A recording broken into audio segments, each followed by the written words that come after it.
اب آج کا میرا موضوع ہے شہادت علی رضی اللہ تعالیٰ عنہ۔ اصل میں حضرت علی رضی اللہ تعالیٰ عنہ کی شہادت بھی اسی الفتنۃ الکبریٰ کا تسلسل ہے۔ وہ جو عبداللہ ابن سبا کا پیدا کردہ عظیم ترین فتنہ تھا، اسی کا ایک نتیجہ حضرت علی کی شہادت بھی ہے، لیکن وہ بات ذرا تفصیل سے سمجھنی ہوگی، اور اس کے لیے میں ممنون احسان ہوں۔ حال ہی میں ایک کتاب چھپی ہے، ڈاکٹر سید رضوان علی ندوی، وہ محقق ہیں تاریخ کے، انہوں نے بڑی تاریخی تحقیق کے بعد جو باتیں بیان کی ہیں وہ میں آپ کے سامنے رکھ رہا ہوں۔ عرب میں جنوب مغرب کی کونے میں، جہاں یہ یمن بھی آباد ہے، اس کے اوپر نجران ہے، اسی علاقے میں یمامہ کا علاقہ کہلاتا ہے۔ یہاں ایک قبیلہ آباد تھا، بنو تمیم۔ یہ جو لوگ تھے بڑے کرخت مزاج، جنگجو، اکھڑ، ضدی، اور جس بات کو ایک دفعہ مان لے اس پر اڑ جانے والے اور مر مٹنے والے۔ یہیں سے فتنہ پہلا اٹھا تھا، سب سے بڑا جو نئے جھوٹے نبی کھڑے ہوئے تھے ان میں سب سے بڑا تو مسیلمہ کذاب تھا، یہی تو علاقہ تھا، اور اس کے خلاف اس فتنے کی سرکوبی میں کتنے صحابہ، 1200 صحابہ ایک جنگ کے اندر شہید ہوئے، جن میں 500 جو ہیں وہ حفاظ تھے رضی اللہ تعالیٰ عنہ اجمعین۔ تو یہ لوگ جو یہ تھے بڑے زوردار تھے۔ اس قبیلے کے بارے میں حضرت عمر رضی اللہ تعالیٰ عنہ نے ایک بڑی عجیب حکمت عملی اختیار کی، ان کو وہاں سے اکھاڑ کر اور ایران کی سرحدوں پر آباد کر دیا، اب جہاں پر جہاد ہو رہا تھا، تاکہ ان کے اندر جو یہ جنگجوئی ہے یہ اب اس مقصد کے لیے استعمال ہو، اب وہ دارالاسلام کی توسیع کے مقصد کے لیے استعمال ہو، اور وہ ہوئی۔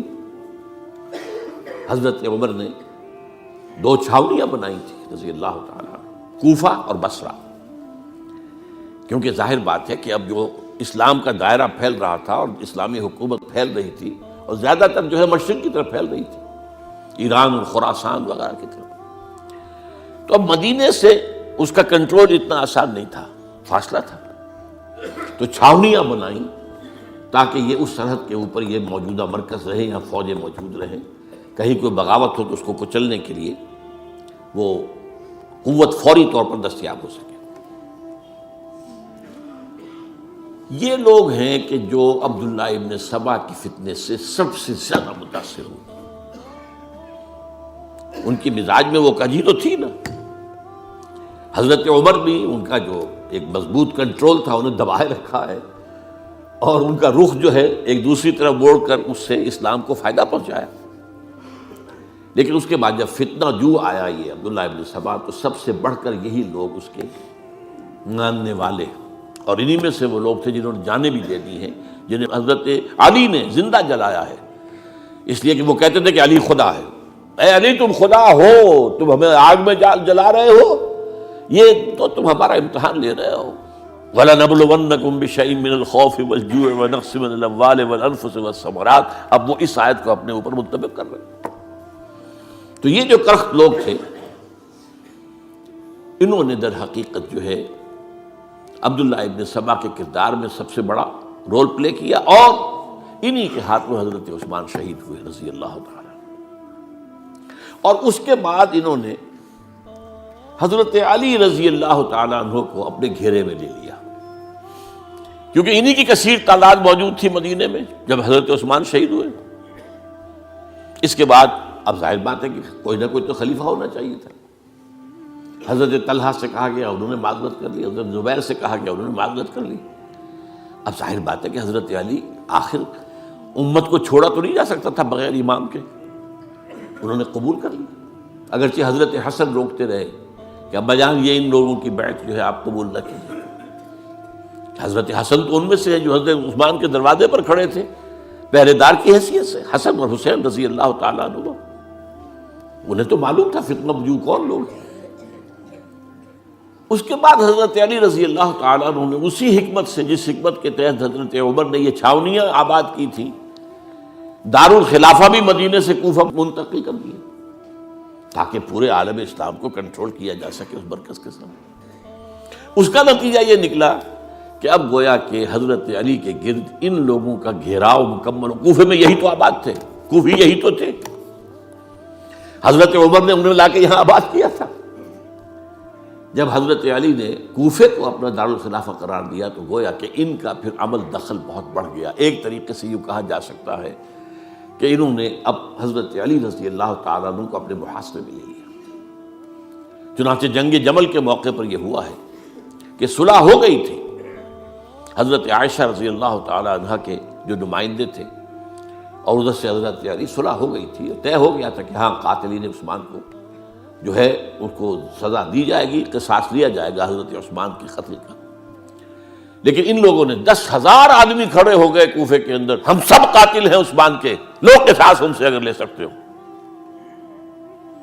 جس کے نتیجے میں اور انہوں نے جنگ شروع کر دی۔ اور جب جنگ شروع ہو جائے تو پھر اس کے بعد تو کوئی نہیں دیکھ سکتا کیوں شروع ہوئی، کیسے شروع ہوئی، کس نے شروع کی۔ اب تو یا مارو یا مرو، دو ہی باتیں ہوتی۔ 10,000 مسلمان ایک رات میں شہید ہوئے جنگ جمل میں۔ اب اس کے بعد حضرت علی رضی اللہ تعالیٰ عنہ کی خلافت جو ہے حضرت امیر معاویہ نے ماننے سے انکار کر دیا۔ جب تک قاتلین عثمان کو سزا نہیں دیتے ہم بیعت نہیں کریں گے۔ یہ نہیں کہ دعویٰ کیا ہو کہ میں خلافت کا حقدار ہوں، یہ نہیں، لیکن یہ کہ آپ کو ان کو سزا دینی چاہیے۔ اب یہ تھا وہ مخمصہ جس میں حضرت علی رضی اللہ تعالیٰ عنہ وہ فرماتے تھے تو میرا ساتھ دو تو میں ان قاتلین عثمان سے سزا جو ہے ان کو سزا دے سکوں۔ ادھر انہیں پتا تھا کہ میں سرنڈر کرتا ہوں تو مجھے علی تک تو پہنچنے کوئی نہیں دے گا، راستے میں ختم کر دیں گے رضی اللہ تعالیٰ عنہ۔ تو یہ پیچ تھا ایک جو ایسا پڑا ہے۔ اب اس میں جب حضرت معاویہ اور حضرت علی کے مابین فیصلہ کن جنگ ہوئی، جنگ صفین جسے کہتے ہیں، جس میں 70,000 مسلمان ایک دوسرے کی تلواروں، تیروں، نیزوں سے قتل ہوئے۔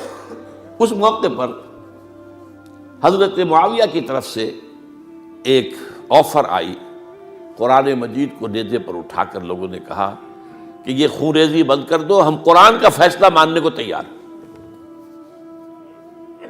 حضرت علی دیکھ رہے تھے کہ یہ اصل میں میری فتح کو شکست سے بدلنے کا پروگرام ہے، تقریباً فتح میری ہو چکی ہے، لیکن یہ جو طبقہ تھا یہ انہوں نے کہا نہیں بڑی ٹھیک بات کہہ رہے ہیں، وہ مانیے ان کی بات، جنگ بند کی۔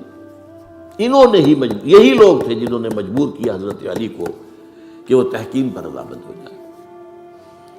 اس کے بعد تحکیم میں جو معاملہ ہوا، حضرت علی حضرت عبداللہ ابن عباس کو اپنی طرف سے حکم بنانا چاہتے تھے، یہ اڑ گئے نہیں۔ یہ اکھڑ اڑ جانے والے لوگ، اور یہی اصل قوت تھے، وہاں ساری طاقت تو انہیں کی تھی۔ تو انہوں نے ابو موسیٰ اشعری کو اپنی طرف سے مقررہ، وہ بہت نرم خو آدمی تھے، انہیں بناؤ۔ بہرحال جو بھی بات طے ہوئی، اب تاریخ کی روایتوں میں اختلاف ہو سکتا ہے، کہا یہ جاتا ہے کہ طے تو یہ ہوا تھا حکمین کے مابین، ادھر سے ابو موسیٰ اشعری، ادھر سے عمرو بن العاص رضی اللہ تعالی عنہما، کہ آپ اپنے جو کلائنٹ ہیں حضرت علی آپ انہیں معزول کر دیجئے، میں معاویہ کو معزول کر دیتا ہوں، پھر جو ہے مسلمان فیصلہ کر لیں کسی اور کی عبادت۔ انہوں نے کھڑے ہو کے کہہ دیا میں علی کو معزول کرتا ہوں، اور عمرو بن العاص نے کہا کہ میں معاویہ کو قائم کرتا ہوں۔ اب یہ ہے روایت، واللہ عالم اس میں کتنا سچ ہے کتنا جھوٹ ہے، میں کوئی مورخ نہیں ہوں، میں کوئی تاریخ کا محقق نہیں ہوں۔ اس کے بعد جو ہے اب یہ لوگ انہوں نے کہا کہ مانیے تحکیم کو، اور جب انہوں نے حضرت علی نے اس تحکیم کے فیصلے کو ماننے سے انکار کیا تو باغی ہو گئے، حضرت علی کو کافر قرار دیا، اور جا کر ایک جگہ پر حرورہ ایک جگہ تھی وہاں پر جا کے جمع ہو گئے، جتھا بندی کی بہت بڑی طاقت پر وہاں کر۔ انہوں نے طے کیا کہ علی بھی کافر ہو گیا، معاویہ بھی کافر ہو گیا، عمرو بن العاص بھی کافر ہو گئے، سب کافر ہیں۔ حضرت علی کی طرف سے ایک گئے سفیر ان سے بات کرنے کے لیے، تو انہوں نے کہا تم ہی نے تو کہا تھا کہ تحکیم کو تسلیم کرو، کہ ہاں ہم نے گناہ کیا تھا، کفر کیا تھا، ہم توبہ کی ہم نے. اگر علی بھی مان لے کہ میں نے مان کر کفر کیا تھا اب میں توبہ کرتا ہوں تو ہم ان کی بات مان لیں گے. اب حضرت علی اس طرح کا جھوٹ کیسے بولتے؟ انہوں نے تو کوئی کفر نہیں کیا تھا. بہرحال انہوں نے پھر بھی نرمی برتی کہ دیکھو اگر تم کوئی خونریزی نہیں کرو گے، فساد نہیں مچاؤ گے تو میں تمہیں کچھ نہیں کہوں گا. لیکن وہ اپنی ان شرارتوں سے بعد نہیں آئے. تو پھر تیسری جو بڑی جنگ ہوئی ہے ان جنگوں میں، جنگ نہروان کہلاتی ہے، حضرت علی کی جنگ خوارج کے ساتھ، جس میں 4000 خارجی جو ہیں وہ قتل ہوئے. اور یہ بات اب آپ نوٹ کر لیجئے کہ یہ لوگ جیسا کہ اکھڑ بھی تھے لیکن اپنی بات پر ڈٹ جانے والے تھے، لیکن ساتھ ہی دیندار بھی تھے، نمازی اور روزہ دار بھی تھے. یہ اس طرح کے لوگ نہیں تھے کہ جو فاسق اور فاجر ہو. بس یہ مزاج کا ایک ہے جو بات دل میں بیٹھ گئی اڑ گئے. تو یہ اصل میں انہوں نے پھر فیصلہ کیا کہ اور تو ہمارے بس میں اب کچھ نہیں ہے، ان تینوں کو قتل کر دیا جائے، علی کو بھی اور معاویہ کو بھی اور عمرو بن العاص کو بھی. تو ایک جگہ ان کی سازش ہوئی، 3 آدمی معین ہو گئے، ایک ہی وقت کا طے فیصلہ ہو گیا، فلاں تاریخ کو فجر کے وقت تم جاؤ، وہ تم کوفے کی جامع مسجد میں، جب علی نماز جماعت کرا رہے ہو خنجر مارو انہیں. اور یہ اس کا نام ابن ملجم تھا، خارجی، یہ وہی لوگ بنو تمیم کے لوگ. دوسرا جو تھا وہ دمشق میں حضرت معاویہ کو قتل کرنے شہید کرنے کے لیے پہنچ گیا. تیسرا مصر پہنچ گیا حضرت عمرو بن العاص کو. اب یہ بات اللہ کی طرف سے ہے، یہ تو اس کی مشیت ہے، اس کا فیصلہ ہے. حضرت علی پر وار کارگر ہوا، اب شہید ہو گئے. حضرت معاویہ پر وہ وار ذرا اوچھا پڑا، زخمی تو ہوئے لیکن آپ کی جان بچ گئی. عمرو بن العاص اس روز مسجد میں کسی معذوری کی وجہ سے، عذر کی وجہ سے فجر میں آئی نہیں سکی، لہذا حضرت علی کی شہادت ہو گئی. اب یہ ہے اصل پس منظر، کن لوگوں نے کیا شہید، اصل میں وہ سمجھ لینے کی بات ہے.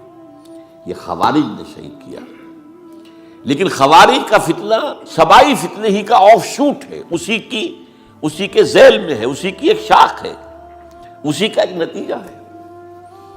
یہ خوارج جو ہے بعد میں بھی ان کی مسلسل جو ہے وہ جنگیں رہی ہیں. بہرحال اس صورتحال کو یہ سمجھ لیجئے کہ یہ خلفائے ثلاثہ رضی اللہ تعالی عنہ، حضرت عمر شہید، عثمان شہید، علی شہید. عجیب بات ہے کہ تینوں کا نام عین سے شروع ہوتا ہے، عمر عین سے، عثمان عین سے، علی عین سے. تینوں شہید ہوئے ہیں. لیکن یہ کہ یہ ہے تاریخی پس منظر.